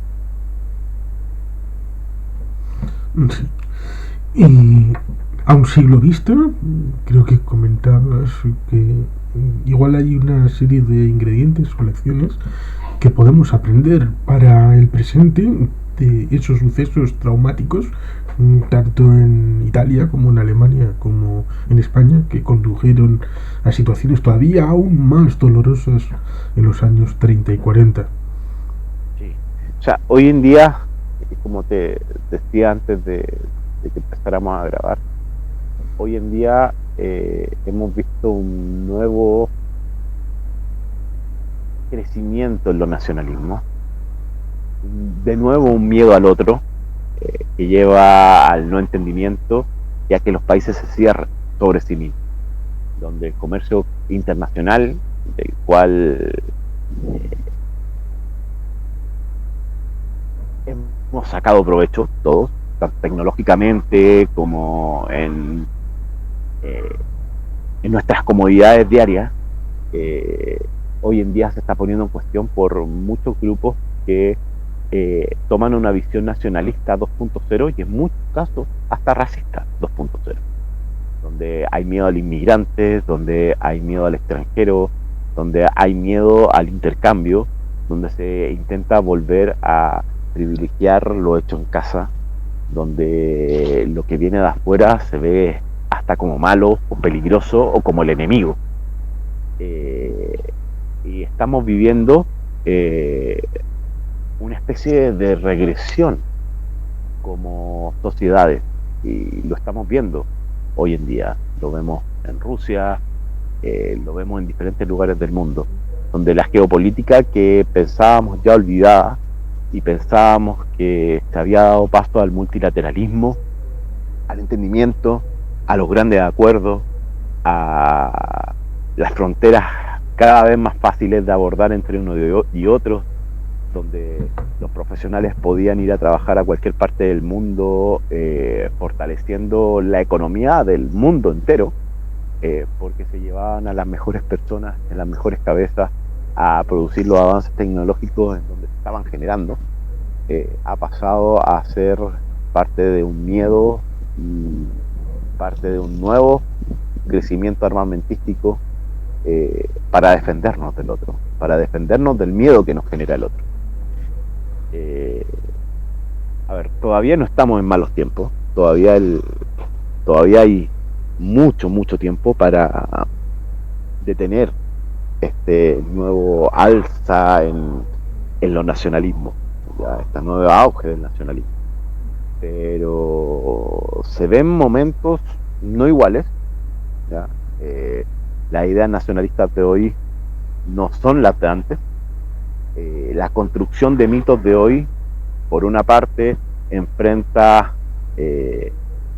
la gran arma que son los medios de comunicación globalizados, que impiden que estos nuevos mitos postmodernos tomen más auge del necesario, pero también son los que le dan la arma de poder globalizar en forma bastante rápida visiones extremistas, extrañas, anticientíficas, y históricamente equivocadas acerca del pasado. Yo espero que el mundo tome precaución y resguardo ante estos peligros, porque hoy en día puede no haber una marcha sobre Roma, ¿ya? Pero sí puede un dictador utilizar estos medios de comunicación masivos para tener un alcance global, y lo hemos visto, ya está ocurriendo. Países que pensábamos absolutamente democráticos y con instituciones fuertes y sanas han visto invadidos sus centros de poder por conspiranoicos, ¿ya? Y esto está ocurriendo ahora. No es la marcha sobre Roma, pero la invasión al Capitolio tiene muchos de sus componentes. Sí. Hay una novela que se llama La Peste, que creo que hicieron una adaptación cinematográfica en 1992, cuya idea central es que la peste no se erradica, sino que anida en lo profundo de los sótanos hasta poder salir de nuevo a flote en un determinado momento. Digamos que hemos vivido en un mundo en donde creíamos que lo vivido en los años 20 y 30, lo vivido en la Segunda Guerra Mundial, era tan fuerte y tan doloroso que era simplemente necesario dejarlo en el frontispicio, meterlo en los textos de la escuela para que la gente recordara ella misma lo que había vivido en un mundo en el que la paz armada con nucleares de la Guerra Fría, con sus reglas y con su estabilidad, pero sabiendo dónde estaba cada uno, era un mundo en donde había paz. Había paz en Europa, había paz en determinadas zonas del mundo y creíamos que ese mundo sería para siempre. Pero las libertades se luchan todos los días. Las democracias no son para siempre. Y si la gente no se conciencia de todo esto, la gente interesada vuelve la cara no tanto a mitos que puedan estar ya imposibles de retomar, porque no creo que haya mucha gente que sea capaz de tomar por bandera ni a Primo de Rivera, ni a Mussolini, ni a Hitler, pero con códigos parecidos quizá quieran hacer cosas parecidas a las que impulsaron en esos años 20 a que muchos países de Europa, no solamente España, Italia o Alemania, también Austria, también Polonia, tuvieran una pata fuera de las democracias, fueran hacia el autoritarismo y llevaran al mundo al borde de la guerra. Y a la guerra, sí. Y a la destrucción. No queremos una reconstrucción nuevamente de Europa, porque con las armas actuales esta destrucción sería mucho más abrumadora. Queremos seguir por esta senda del progreso, por esta senda que tiene como camino el llevar al ser humano a conquistar el sistema solar, a aprovechar sus recursos, a vivir de una forma mucho más sana, de una forma mucho ambientalmente más sustentable, y de construir nuestro mundo en un mundo mucho mejor para todos. Y no con un pequeño detalle volver importante al pasado y la destrucción. Y con un pequeño detalle importante, porque igual hay gente que fuera de Europa piensa, esto vuelve a ser una cosa de los europeos, porque son gente que está un poco loca, siempre lo ha estado, 2 milenios de guerras, matándose entre ellos, pero lo mismo que opera respecto al Push de Múnich, respecto a la propaganda, es lo que opera en el chavismo respecto al golpe del 4 de febrero de 1992 como fecha en una derrota transmutada en una victoria como piedra fundamental de un régimen que acaba también entrando a través de una democracia debilitada en el año 1998 en una elección presidencial. Y estas cosas también pueden pasar, por ejemplo, en Filipinas con Rodrigo Duterte, con su guerra ramplona, matando a un montón de gente a la que acusa de estar con el narcotráfico simplemente porque es consumidora de drogas. Con lo cual el mundo puede asumir estas fórmulas a pesar de no ser Europa. Este no es un tema solo europeo. Literalmente tenemos guerras intestinas en África, en Latinoamérica nos hemos golpeado unos a otros sin necesidad de los europeos muchas veces. Chile, el país donde yo vivo, ha entrado en múltiples guerras con nuestros vecinos, en los cuales hay familiares, en los cuales hay gente que vive en nuestro propio país, que es una locura. O sea, Chile entró en guerra con Perú, estando lleno de peruanos en Chile y lleno de chilenos en Perú, por así decirlo. Ya, Chile casi entra a la guerra con Argentina, cuando la Patagonia argentina y la Patagonia chilena son prácticamente pueblos hermanos, donde familiarmente están mezclados. sé, tenía un tío mío en el ejército argentino, mientras que mi abuelo estaba en el ejército chileno. O sea, así era la cosa.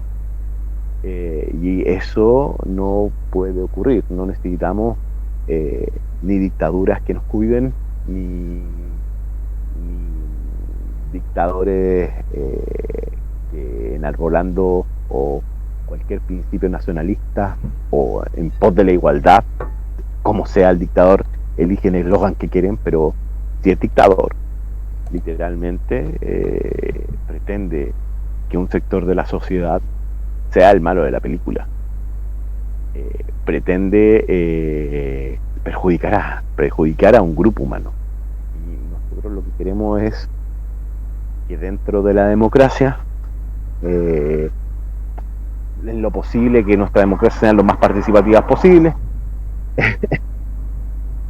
y que el beneficio de la tecnología, del crecimiento, del intercambio económico, llegue a todos, a la mayor cantidad de personas posible, y que no hayan sectores damnificados ni no favorecidos, que nos subamos todos al mismo carro. Y para eso necesitamos paz. Creo que es el primer componente que se necesita el desarrollo económico en cualquier país, es paz, ya, tanto social como entre diferentes países. Si vivimos en una guerra interna ya o en conflictos sociales inacabables, es muy difícil crecer económicamente, lograr que el progreso llegue a más gente. En cambio, cambios sistemáticos, paulatinos, prolongados en el tiempo, que den estabilidad a nuestros países, sí provocan mejoras. Más si nuestros países están abiertos a la llegada de nuevas personas que enriquezcan nuestra cultura, que enriquezcan nuestro conocimiento, que enriquezcan nuestras empresas, que enriquezcan nuestros colegios, que enriquezcan nuestros hospitales. ¿Ya? Eso es siempre un beneficio. Siempre es un beneficio poder traer cosas que se generaron en otros lugares del mundo que los pensaron otras personas. Si yo me cierro a lo que otros producen, a lo que otros generan, al conocimiento de otras escuelas, de otras universidades, a la salud y los sistemas de salud de otros países, literalmente me estoy perjudicando a mí mismo. Y lo que vemos con el auge del nacionalismo actual es un intento del mundo a cerrarse, un intento del mundo a volver a protegerse. Y muchos de esos intentos están provocados por ideas que son mitos, que no son reales, que no están ni cercanamente a la realidad, ni que tienen que ver con elementos sustanciales científicos que hayan ocurrido, que están alejados del conocimiento y que son básicamente conspiraciones o ideas muy extrañas que los políticos toman porque parecen populares. Es más fácil echarle la culpa a los inmigrantes, no sé, en mi caso chileno, venezolanos o colombianos que llegan a Chile y la falta de empleo, porque ellos ocupan empleo de acá, pero en realidad no. Aunque aumente la cantidad de gente, siempre va a aumentar la cantidad de empleos que hay acá, ¿ya? Porque van a tirar para arriba el tema inmobiliario, y el tema inmobiliario y la construcción da mucho trabajo a mucha gente, y eso básicamente fortalece la economía en su conjunto. La construcción acá, la generación de recursos aumenta con la llegada de inmigrantes y la llegada de gente especializada, que puede ser muy bien ocupada en áreas de nuestra economía donde no tenemos suficientes especialistas. Pero es más fácil decirle a la gente que este problema migratorio que se tiene, por ejemplo, en España o en Chile o en cualquier país que les vaya medianamente bien, donde llega gente de países que no les está yendo bien debido a dictaduras, etcétera, etcétera. Les es más fácil echarlos como culpables de todos nuestros problemas, cuando en realidad no lo es. La forma más fácil de acabar con la dictadura es la democracia de los pies, ¿ya? Donde tú te mueves a un lugar donde vas a tener un mejor estándar de vida, porque los que se te van a ir primero van a ser los tipos que tienen más capacidades, Y eso va a terminar empobreciendo y debilitando esas dictaduras. Finalmente, la libertad más natural de un ser humano es poder moverse de un lugar a otro y poder conversar con otras personas. Encerrarnos, lo único que ayuda es a poner nuestra situación más peligrosa, no más segura. A largo plazo nos separa del resto, y separándonos del resto generamos más incomprensión, más violencia y más guerra.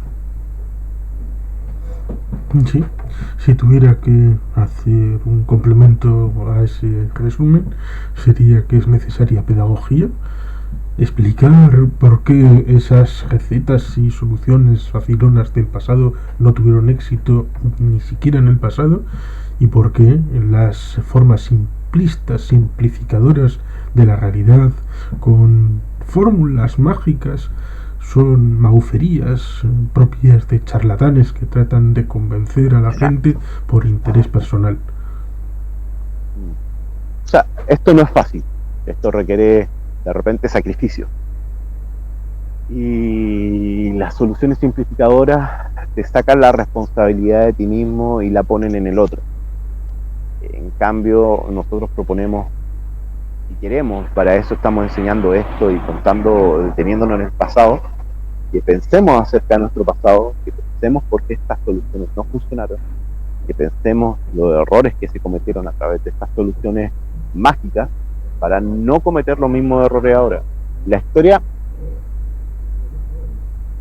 no es una forma de determinar nuestro futuro. La historia sirve como instrumento.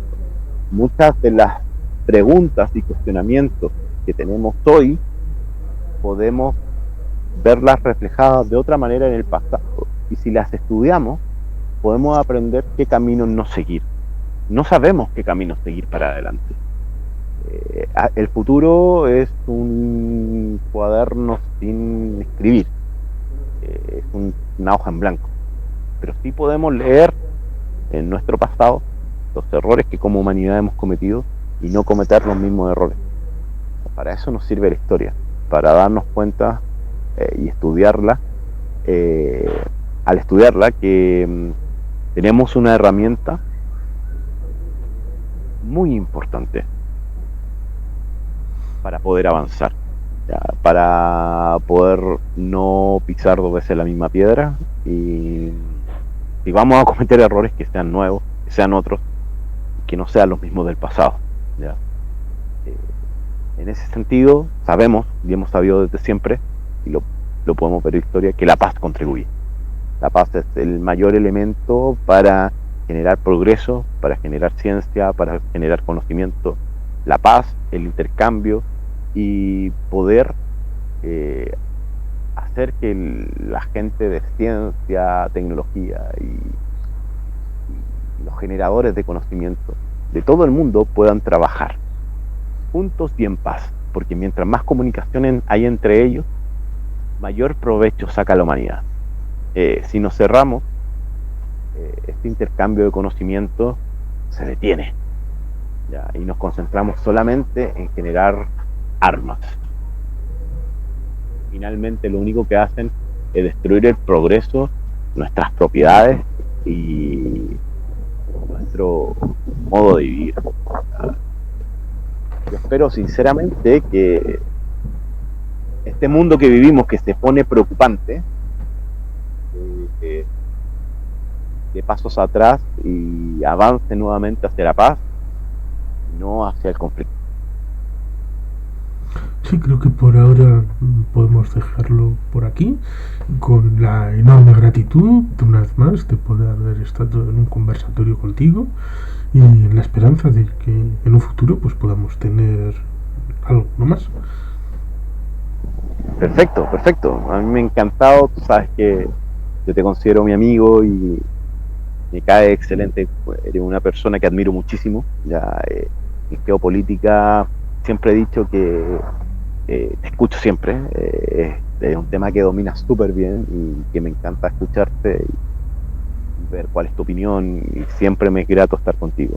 ¿Qué puedo decir? Para mí ha sido un disfrute hablar de este tema contigo, y nada, pues espero que nos juntemos pronto nuevamente.